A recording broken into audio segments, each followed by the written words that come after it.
que maintenant vous êtes prêts à découvrir l'autre casquette qui est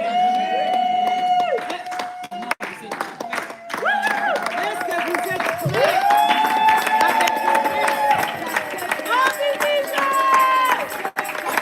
parce que vous connaissez tous les mêmes casquettes. Alléluia. Le mardi, vous connaissez les casquettes. Les jeudis, les casquettes. Les dimanches, on n'en parle pas. N'est-ce pas? Mais ce soir, c'est ce soir. Amen. Ce soir, alléluia. C'est ce soir. Ça veut dire, Maman Bibi, elle a un message pour chacun de nous. Amen. Moi, je crois qu'elle a aussi un message pour moi. Est-ce que toi, tu crois? Amen. Alléluia. La parole vient de où? De Congo. Ça veut dire, elle a fait 8 heures de vol. Elle vient de 8000 kilomètres. Alléluia. De 8000 quoi? Kilomètres. Hey, la parole là, elle est forte. Aujourd'hui là, vous allez entendre. Maintenant, sans tarder, nous allons acclamer la servante de Dieu, Maman Bibi, qui va vraiment nous parler ce soir, puissamment de la parole, des messages vraiment du mois. Alors, je ne sais pas si le système qu'elle va utiliser, et je crois qu'aujourd'hui, on va bien manger.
L'identité est très importante pour nous, enfants de Dieu. Quand j'ai vu la parole de Dieu, par rapport au message que la servante de Dieu avait lui donné, c'est vraiment un thème très bien, très enrichissant. 1 Roi 3, Tiré de 1 Roi 3, verset 8 et verset 16, pardon. verset 16.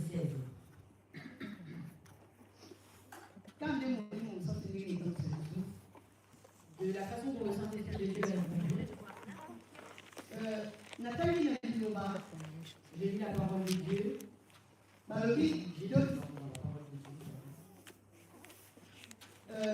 Les deux femmes,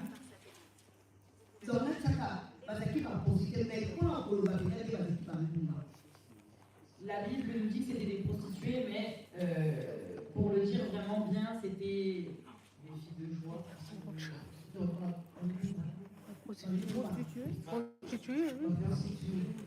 Prostituée, vraiment, français et bon, ils savent. Le terme prostituée, c'est vraiment un terme qui a été arrangé par la langue française. Parce que l'identité, et ça qui a manqué. Parce que l'identité qui est donnée là, c'est pas la leur. Parce que les acquis d'identité pour imposer Bango et Bango. C'est une identité une étiquette qu'on avait collée sur eux, si on peut dire. Nous avons appelé une identité femme, appelé une valeur de moi. Dieu leur avait donné l'identité de femme.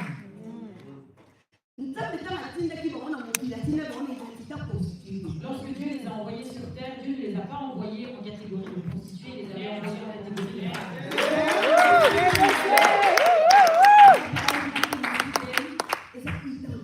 c'est l'identité. Maman, toi qui es là, tu dois connaître ton identité. Je loue le Seigneur Jésus pour le message que maman avait eu à nous donner. Femme, sois éveillée. Pour le thème qui avait été donné pour ce mois de mars, femme, sois éveillée. Éveillée, maman, la boucle. Qu'est-ce que éveillée veut dire? Ça veut dire femme, réveille-toi de ton sommeil. Maman, la une maman ne dort pas. Maman, ça va toujours là. La maman est toujours là aux aguets. Elle est toujours aux aguets, elle est proche, elle est observatrice. Que ça soit dans ton ministère, que ça soit dans ta maison, que ça soit pour tes enfants, maman, réveille-toi. Il n'est plus le temps pour toi de dormir. Marche avec la discipline. Marche dans l'ordre. Si tu veux que Dieu puisse te bénir, tu dois marcher dans les principes de Dieu. Pour que nous puissions démarrer, nous allons lire la parole de Dieu dans 1 Roi 3, verset 16. Alors deux femmes prostituées vinrent chez le roi et se présentèrent devant lui. L'une des femmes dit: Pardon, mon Seigneur, moi et cette femme, nous demeurions dans la même maison, et j'ai accouché près d'elle dans la maison. 3 jours après, cette femme a aussi accouché. Nous habitions ensemble, aucun étranger n'était avec nous dans la maison, il n'y avait que nous deux. Le fils de cette femme est mort pendant la nuit parce qu'elle s'était couchée sur lui.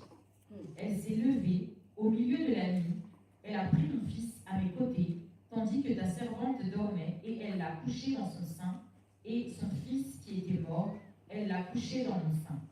Nous nous arrêtons ici pour le moment. Vraiment, il y a un message. Écoute, sois attentif à ce message. Ils ont été, les deux femmes ont été chez le roi. Une a dit: Mon Seigneur. Mon Seigneur. Donc, pardon. Elle est venue en toute humilité. Donc, elle est venue relater son histoire disant qu'elle n'était que deux dans la maison. Elle vit avec d'autres femmes. Il n'y a que elles deux. Mais comment ça n'a que non étranger?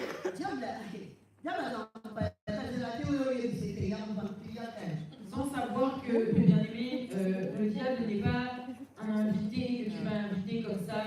Ça veut dire qu'il s'impose lui-même.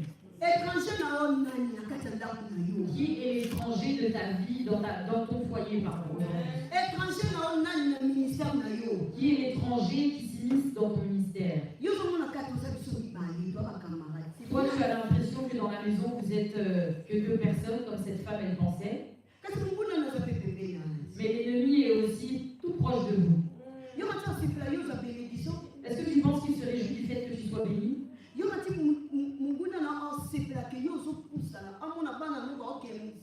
Est-ce que tu penses que ton ennemi se réjouit du fait que tes enfants aillent de l'avant?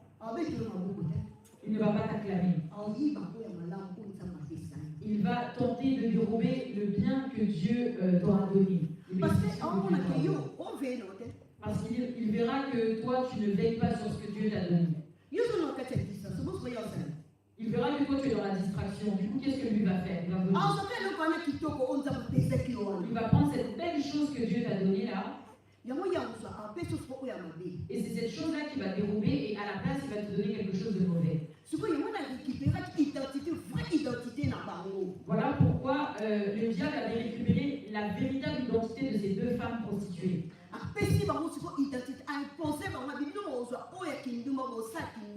Il leur a imposé l'identité de prostituée. Ces deux femmes dont on parle ici, c'est toi et moi. Regarde un peu de là où tu viens dans ta famille. Qu'est-ce qu'on t'a imposé dans ta famille? Quelle est l'identité qu'on t'a donnée dans ta famille? À tes enfants. Quelle est l'identité qu'on a donnée à tes enfants? On m'appelle, tout le monde sait que je m'appelle Maman Bibiche. Mais est-ce que dans le monde spirituel, c'est le nom qu'on me donne? La vie que tu vis à l'heure actuelle, c'est l'identité que tu as. Tu travailles mais tu pleures. Voilà ton identité. C'est l'identité qu'on t'a imposée. Autrement dit, toi, on te dit que toi tu vas travailler, mais tu ne vas pas te réjouir. Tu n'arriveras même pas à la fin du mois, tu vas déjà commencer à te lamenter. Mais voilà l'identité qu'on t'a donnée. Les enfants vont à l'école, ils étudient. Ils vont rentrer puis ils vont commencer à te dire maman, je n'ai même pas compris ce qui m'a été dit. Voilà l'identité qui a été donnée. Voilà pourquoi toi, maman, tu dois te lever. On ne peut pas t'imposer une identité. On ne peut pas t'imposer non plus un mode de vie. Nous sommes les enfants de Dieu. Dieu nous a donné la Amen, amen, amen.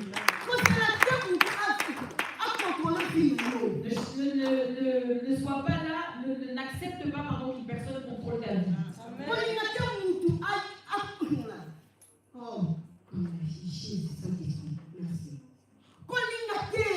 N'accepte pas cela.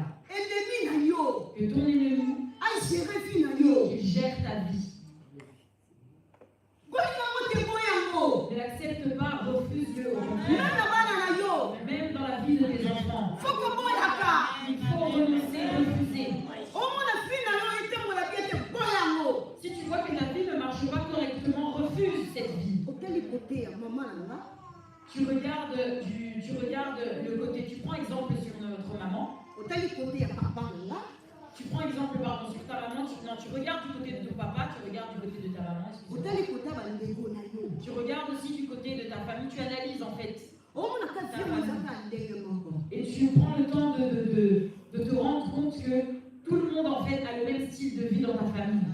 Mais toi tu dois le refuser. Ça ne me concerne pas, ça ne me regarde pas. Et tu dois le refuser aussi pour tes enfants. Lorsque tu le refuses, Dieu te donne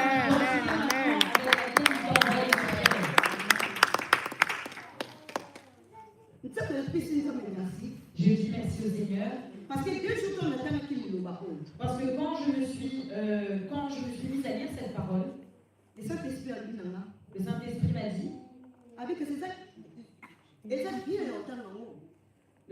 dit, c'est bien de lire. Mais il m'a fait me rendre compte que c'était ma vie en fait, dont il était mentionné ici dans la parole. On m'a imposé une vie d'humiliation.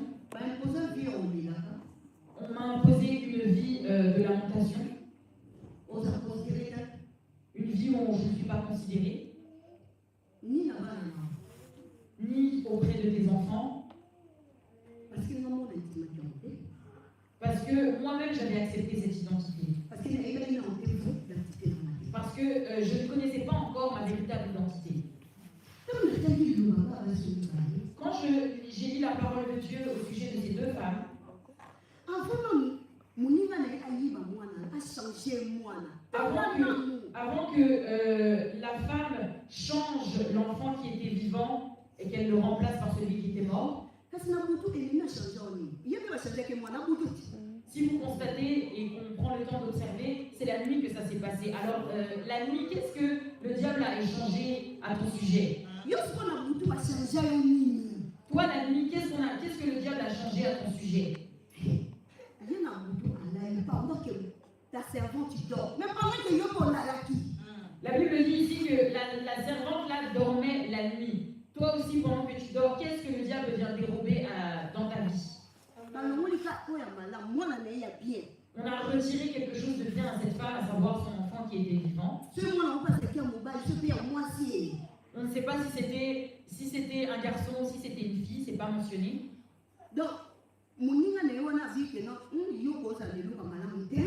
la personne qui a échangé l'enfant là, elle s'est dit en elle-même, non, ma colocataire ne peut pas avoir quelque chose de bien. Voilà pourquoi je vais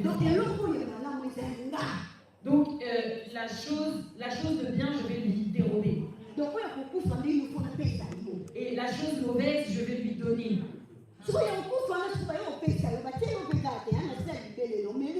Et cette chose-là qui était mauvaise, elle n'est pas seulement venue, elle est venue la mettre vraiment dans son sein, quoi. C'est-à-dire, elle est venue la mettre à proximité d'elle. Et elle, dans son ignorance, la femme qui était couchée en train de dormir, vu qu'elle sentait le bébé dans son sein, pour elle, elle se disait que le bébé était toujours vivant. Heureusement, Dieu de grâce, de miséricorde, il lui a donné cette révélation, cette présence d'esprit de bien visualiser son enfant. Malgré qu'on avait changé son enfant, Dieu lui a donné de pouvoir observer scrupuleusement son enfant et de constater que ce n'était pas le sien. Alors aujourd'hui, ma question est, qu'est-ce qu'on a changé dans ta vie? Peut-être qu'on a changé ton enfant. Peut-être qu'on t'a donné un enfant mauvais. Toi, tu penses que jusqu'à présent, l'enfant que tu as, c'est le tien. Mais l'enfant ne t'écoute plus. Tu parles à l'enfant, mais l'enfant ne t'écoute plus. Ça rentre, ça sort, ça résonne comme étant du bruit dans ses oreilles. Toi, maintenant, maman, tu dois te lever dans la prière. Si tu vois déjà les signes de ces choses que je viens de relater ici, il faut prendre le temps d'observer. Il faut prendre le temps d'observer et de dire, d'avoir cette révélation d'esprit, de te dire là qu'il y a quelque chose qui se passe, cet enfant n'est plus le mien. Voilà pourquoi il est important, bien aimé, de demander la révélation du Saint-Esprit. Parce que si tu n'as pas la révélation, tout ce qui concerne ta vie peut être changé d'un instant à un autre. Pour moi, on va changer le monde parce que, heureusement que nous sommes l'esprit de Dieu qui regardez cette femme-là, on a changé son enfant, mais heureusement, grâce à Dieu, Dieu lui avait donné ce discernement-là de pouvoir observer, en dépit de la vie qu'elle était en train de mener.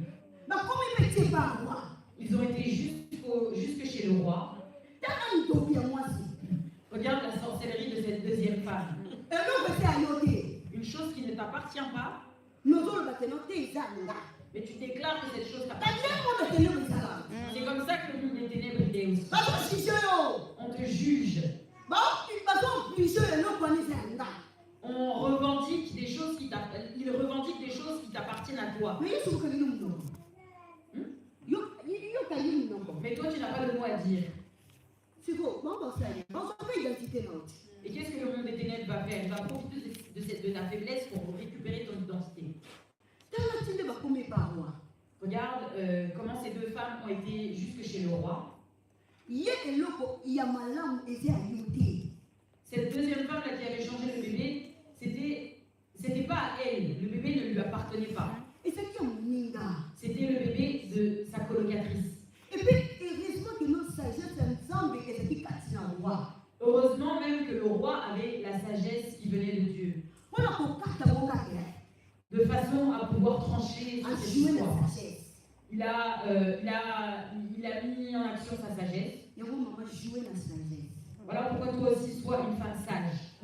Pour le matin, c'est pour le matin. Ne cherche pas à parler juste pour parler. Parce que Bible nous dit dans Jean 10, 10. Parce que la Bible nous dit dans Jean 10, au verset 10, Le voleur qui vient, rien à pour le ça. le voleur ne vient que pour voler, dérober et détruire. Ah, c'est moi. Oh, regarde, pour le petit espace. Le diable viendra faire tout ce qui est mentionné dans Jean 10, 10. Pourquoi? Parce que tu lui auras donné accès. Quand des pensées viennent dans ton esprit, quand tu commences à te questionner par rapport à tes enfants, quand tu commences à te questionner par rapport à ton travail, quand tu commences à te questionner sur l'avenir de tes enfants,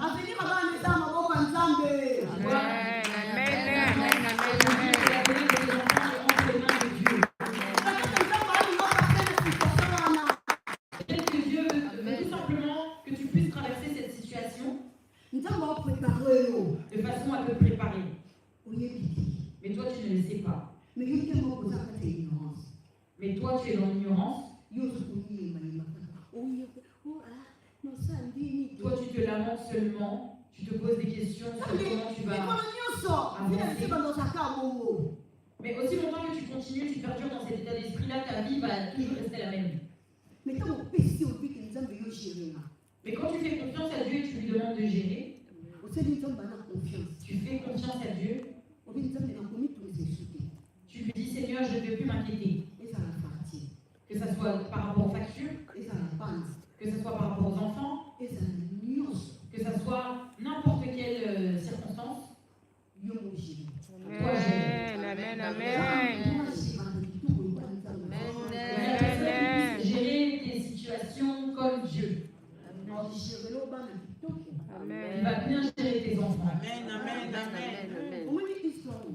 Vous voyez cette histoire? Cette histoire est la mienne. Je vais vous donner mon témoignage.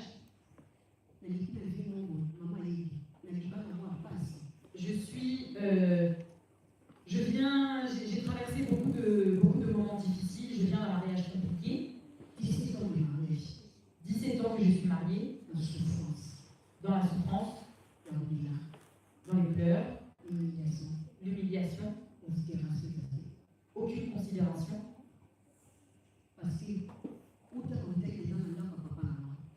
Déjà, de base, de là où je suis venue de chez mon papa, on avait déjà décrété du côté de mon papa que j'étais moins que rien.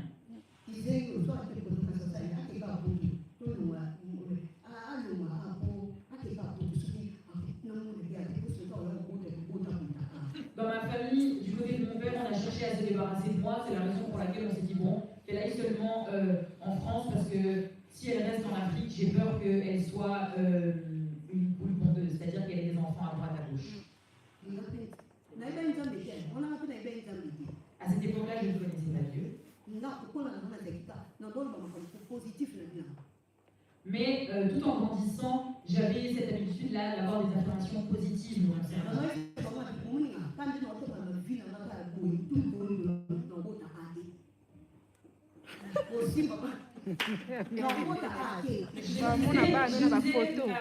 Je disais à ma famille, même si vous voyez, je vis la vie que j'ai envie de mener, je vais en long, large, travers, sachez que moi, je n'aurai pas des enfants à droite, à gauche. Et je leur disais, mes enfants, vous n'aurez pas à avoir des enfants ici en Afrique en tout cas, parce que si vous attendez ça, vous allez attendre très longtemps.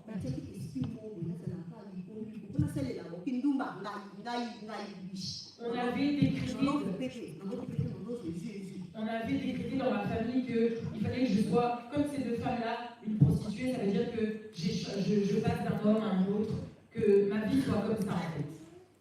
Donc, identité n'a pas pensé à eux. Mon identité c'était celle-ci. Donc, ils sont des familles. Que moi je sois là pour être Donc, asservie à ma famille. oh, il y a une honte à penser à eux. On va suivre la moto. Mon identité que Dieu m'avait donnée, eux ils l'avaient prise. Alors, on va aussi faire une identité, vraie identité. Eux ils travaillaient avec ma véritable identité. Et moi on m'avait donné une mauvaise identité, celle de la prostituée. Celle qui sort à droite, à gauche, celle qui avorte constamment. Aujourd'hui, je suis venue en France. Lorsque je suis arrivée en France, j'ai rencontré mon époux.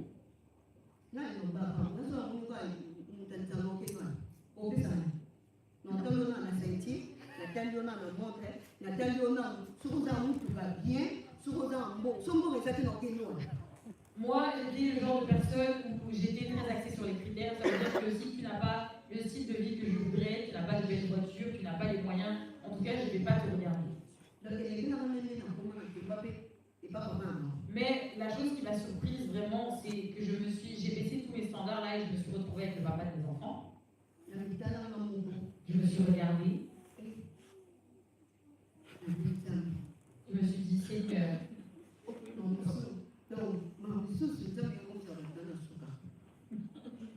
Dieu, il sait comment il va t'emmener au bout. Qu'est-ce que j'avais d'autre à faire? Je me suis seulement attachée. Lui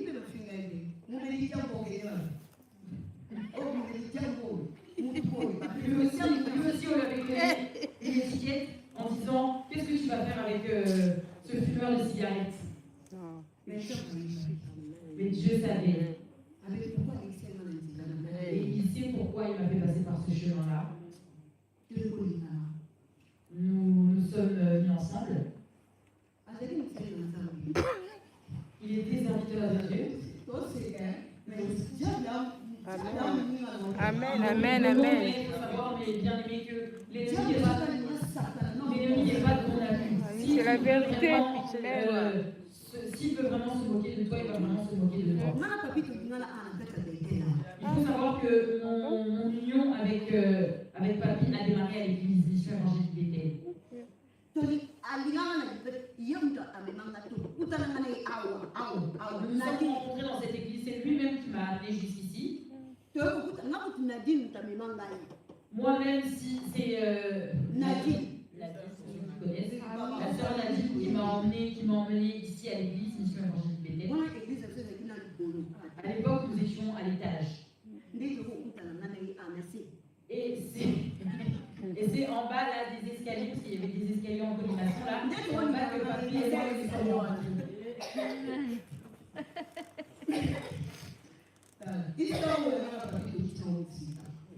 L'histoire de Papy et de moi, c'est une histoire qui remonte à longtemps.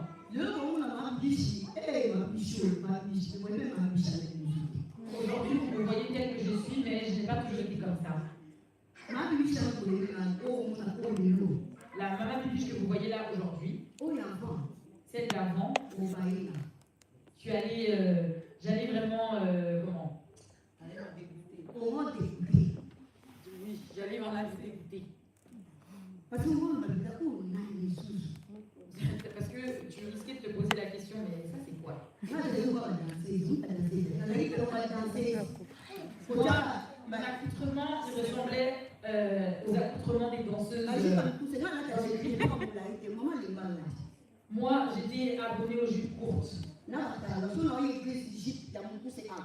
Avec des jupes courtes et des talons. Avec des talons. Mais aujourd'hui, je ne supporte plus les talons. Si je donne des talons aujourd'hui, je vais les porter pendant un laps de temps et je vais finir par les enlever. Visualisez maintenant l'esprit qu'il y avait sur moi à cette époque. Les démons, ils étaient combien? Je me suis mariée. J'ai eu ma première fille, Ivy. Quand j'ai accouché de Claudia, J'ai dit à papy, il fallait, parce qu'à l'époque on n'était pas encore mariés, j'ai dit à papy qu'il fallait qu'il aille me marier auprès de ma famille. Je lui ai dit, toi tu es un serviteur de Dieu.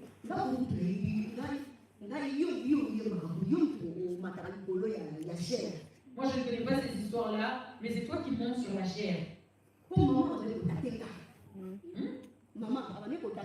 Mais parce que, en fait, maman, elle venait me faire des pics qu'à moi.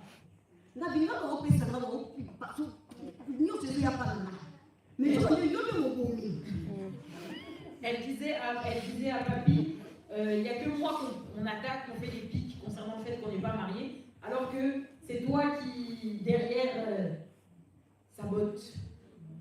Il faut balayer. Je lui ai dit qu'il fallait qu'il m'épouse. Et c'est comme ça qu'il a envoyé l'argent pour la dot. Lorsque j'ai eu mon troisième enfant en Preston, maman continuait toujours de me donner des conseils. Elle m'a dit, prends courage. Va avec, ne t'arrête pas seulement à la dot, allez jusqu'au mariage. Le fait que maman va dire à papa,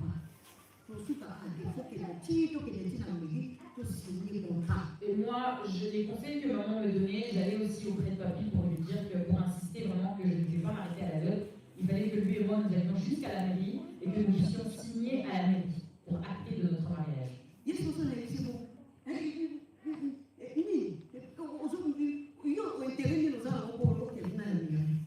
Lui, lorsque j'allais lui parler, lui, il me compliquait un peu la vie. Il me disait quel est l'intérêt pour nous d'aller à la mairie et signer à la mairie.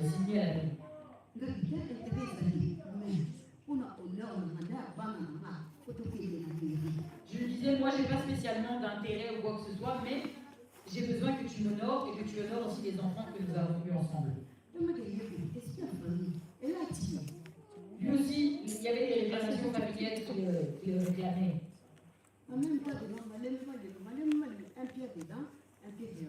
Il était un peu tantôt plus tôt.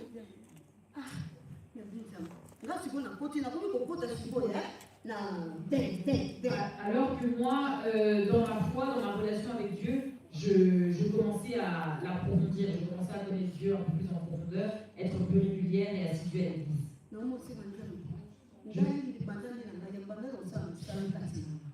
Je commençais à demander à Dieu de me tailler à son image.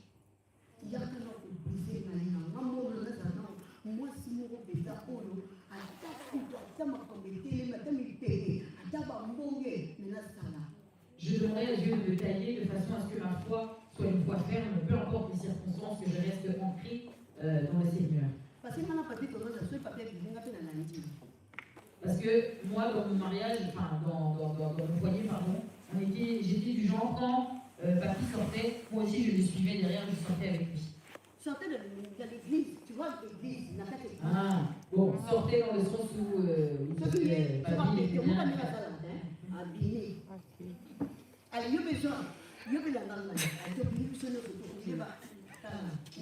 Désolée, entre parenthèses, je rigole parce que bon, j'étais là, c'est une histoire que je connais très bien. Donc voilà, mais elle était du genre, comme elle disait, à suivre son époux parce qu'il aimait bien. Il partait de l'église, il faisait des scandales, il partait, il revenait, enfin voilà, c'était vraiment. Et moi j'étais du genre à le suivre. Ça veut dire dès qu'il disait non, je veux quitter l'église, on quittait nous tous. Dès qu'il disait on va revenir, on revenait nous tous, et ainsi de suite. Petit à petit, je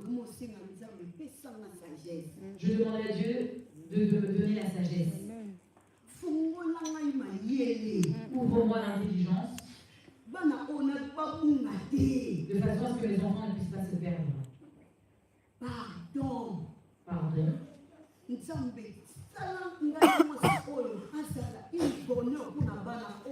Seigneur, fais de moi une femme qui représentera un bonheur pour les enfants que tu m'as donnés.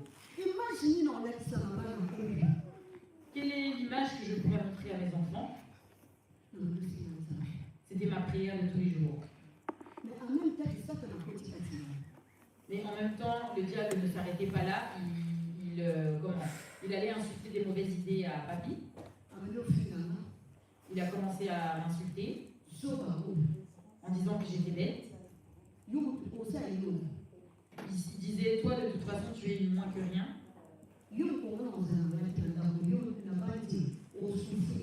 Et il me disait, le jour où moi je vais partir de cette maison-là, on ne va pas donner cher de toi, tu vas vraiment souffrir.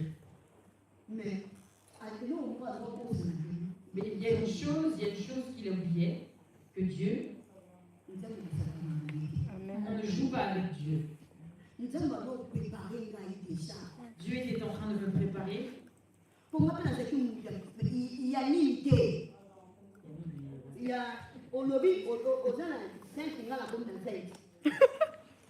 Elle n'était pas tendre.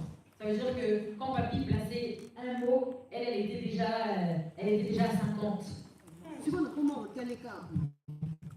Mais Dieu avait fait ce travail en moi. Quand il me parlait maintenant, je le regardais seulement.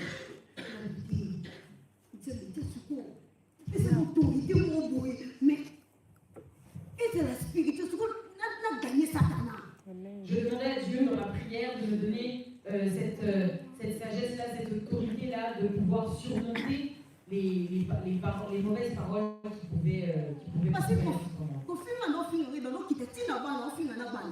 Parce qu'il avait l'habitude pas seulement de m'insulter moi, mais il insultait même juste que nos enfants. Vous voyez ma deuxième Claudia, elle avait un bon niveau scolaire. Mais il y a un moment, son niveau il a chuté. Parce qu'il y avait beaucoup trop de choses qui se passaient dans le foyer.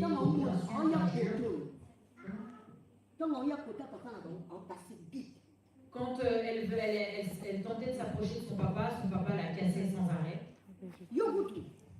Il lui disait, toi-même. En fait, il ne l'encourageait pas. Ça veut dire qu'à chaque fois, il disait des paroles négatives là concernant. Il ne la poussait pas non plus à aller de l'avant. Lui, il la rabaissait, il passait son temps à la rabaisser.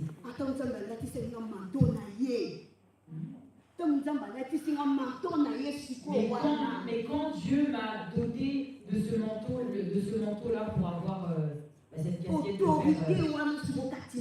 faire le père et la mère, cette autorité-là qui était à l'intérieur de moi. Cette autorité qui était à l'intérieur de moi de façon à briser. De façon à briser toutes les paroles négatives qui proféraient à l'égard de nos enfants. Ne laisse pas l'ennemi.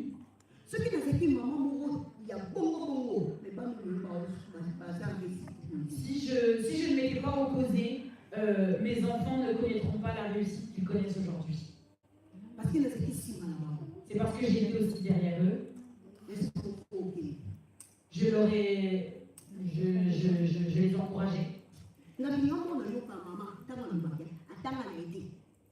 Moi-même, quand on me parle, quand ma maman me donne des conseils, je l'écoute, alors qu'elle n'a pas été à l'école. Mais elle est là, elle lit la parole de Dieu et elle nous prêche aussi la parole de Dieu. Moi aussi, j'avais dit au Saint-Esprit, moi je ne sais pas lire. Moi je ne sais pas écrire non plus. Maintenant, tu m'as donné des enfants. Ta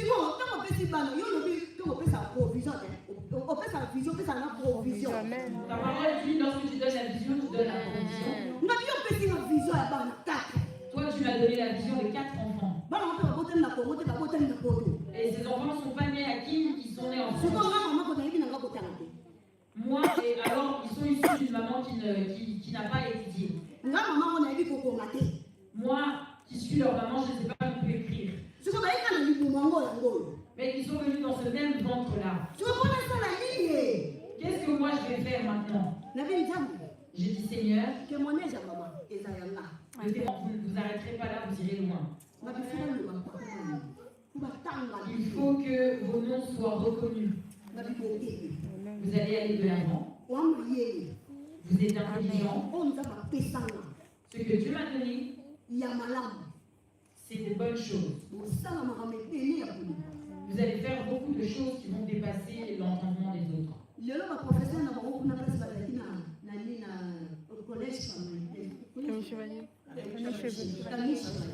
Aujourd'hui, leurs anciens professeurs qui étaient au collège Camille Chevalier, qui est au centre-ville, ils ont donné un bon rapport les concernant. On leur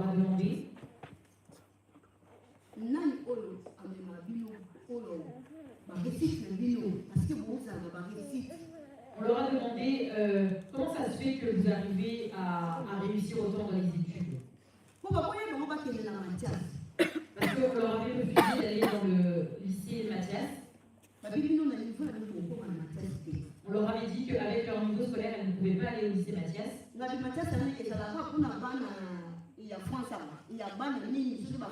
Alors j'ai posé la question, est-ce que le lycée Mathias il est seulement pour les enfants qui sont français?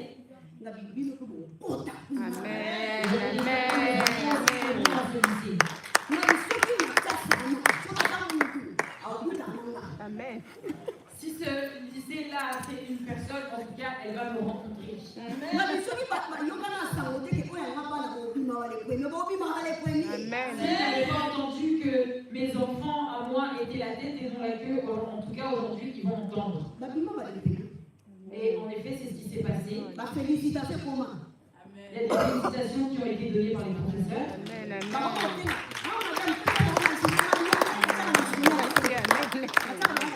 Amen. On m'a même demandé à ce qu'ils soient référencés dans le journal, mais j'ai dit non, mes enfants n'ont pas besoin de ça, tant que leur nom est inscrit dans la Bible. Leur nom aussi doit être connu, il doit être cité comme les Esther qui sont dans la Bible.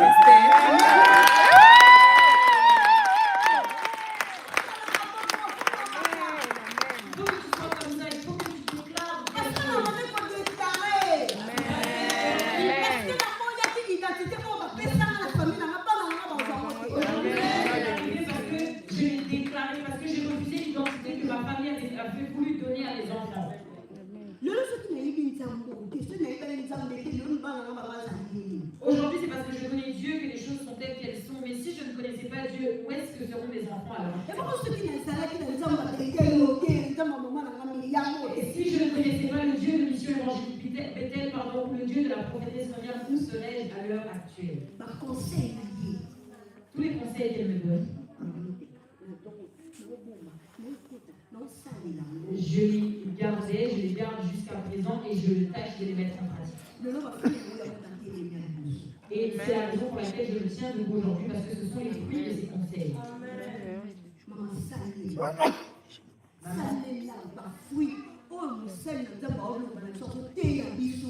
Maman, et tâche de mettre en pratique les enseignements qui te sont donnés à l'église. Mets-les en pratique.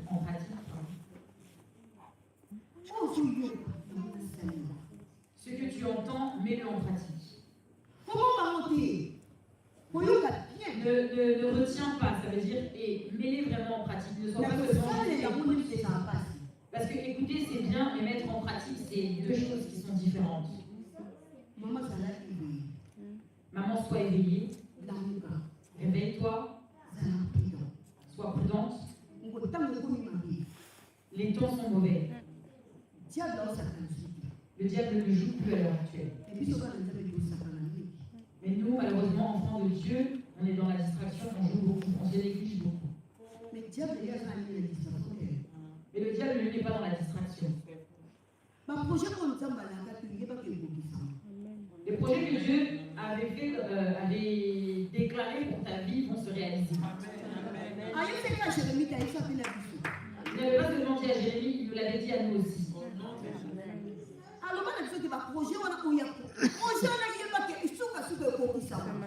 Il n'avait pas seulement parlé à Jérémie, il avait parlé à nous-mêmes. Mais sachez que on montre qu'on descend, ces projets-là vont se concrétiser. Mais pour que ces choses-là, ces projets-là puissent se concrétiser, c'est seulement toi et ta discipline. Dieu n'est pas le Dieu de désordre. Dieu est un Dieu d'ordre.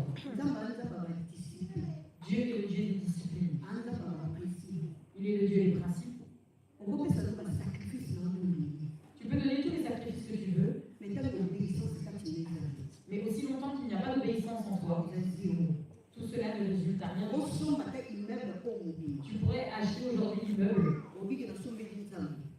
pourrais dire à Dieu, Dieu, je t'ai acheté cet immeuble, Les gens vont t'attendre. mais Dieu va regarder à l'intérieur de toi. T'es malade. Il regardera ton cœur. Et c'est ça, c'est ça. Et il regardera si ton cœur est vraiment dans la sincérité. Nous avons un différent. Dieu nous voit. Nous avons l'hypocrisie de Dieu.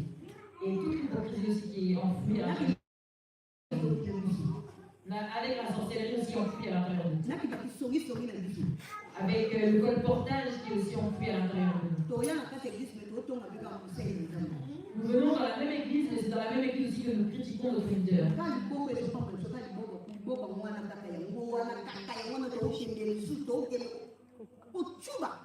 C'est la même main qui nous bénit, c'est la même main que nous négligeons, que nous critiquons, que nous... Voilà. Mais alors du coup, si tu critiques cette même main-là qui te bénit, comment est-ce que tu seras béni toi-même à ton tour? C'est nous-mêmes qui nous attirons la malédiction. Moi, je parle de ça parce que je viens aussi de là-bas.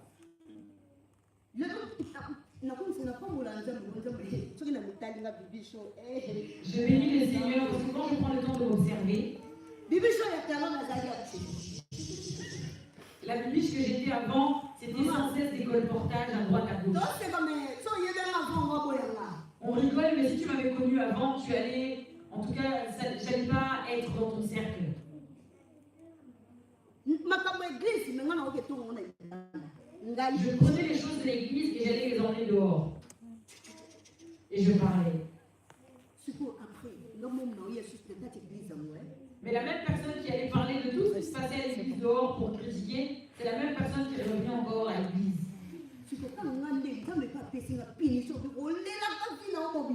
Et c'est la raison pour laquelle j'ai eu à subir tout ce que j'ai eu à subir dans les pleurs.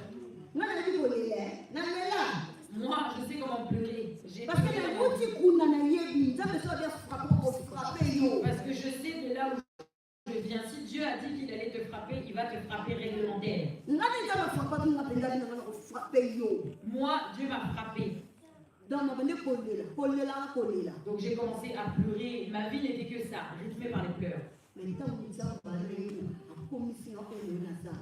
Mais lorsque Dieu a eu miséricorde de moi et il m'a fait devenir la femme que je suis aujourd'hui, c'est la raison pour laquelle je suis reconnaissante. Voilà pourquoi je suis aussi reconnaissante envers notre maman pour les conseils que tu me donnes. C'est le fruit aujourd'hui, c'est aujourd'hui le fruit qui en découle. Amen.